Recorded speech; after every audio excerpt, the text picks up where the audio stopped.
the question that the person basically asked was that they had filed an adjustment of status, and then their attorney, who is not our law firm, not everyone in our Facebook group is a member, is actually working with our law firm. Their attorney had told them that their case was on hold. Their adjustment status case was on hold, and they were wondering if adjustment of status cases are generally on hold or what the situation was. And so I thought that's a great topic to talk about. What are the factors that can make your case go on hold, essentially, and what doesn't. So first of all, just to clarify across the board, adjustment of status cases across the board are not on hold. USCIS is absolutely processing them at every phase in the process. They've been accepting filings throughout the crisis. They have restarted doing in-person interviews. So all parts of that are moving forward currently.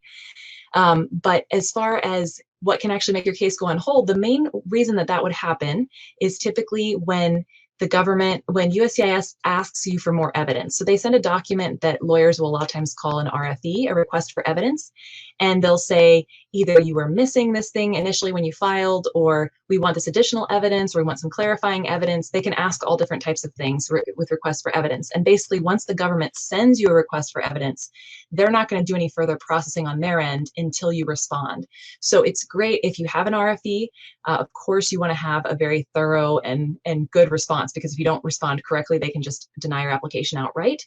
But if you have the information, you want to also respond basically as quickly as you can so that your case isn't stuck on hold.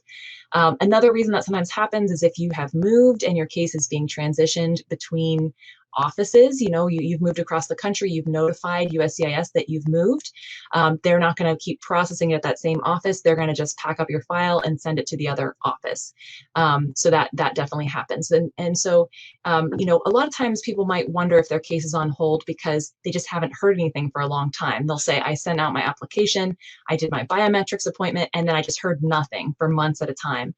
And that's actually not really hold. That's just like government bureaucracy. So that's what, that's typical, that's processing. So, if people are just waiting for their interview, yes, there are some backlogs depending on your office, your local USCIS office. So don't be alarmed. Cases across the board are not on hold for adjustment of status. But thank you so much to the poster for bringing up that topic. And I know that she had said that she actually did get an interview in the amount of time we were just discussing that post. So that's awesome. I'm happy for her specific situation, and there was a lot of interest. So I wanted to address that question. So hopefully that clarifies how you can get your case on hold and get it off of hold, essentially.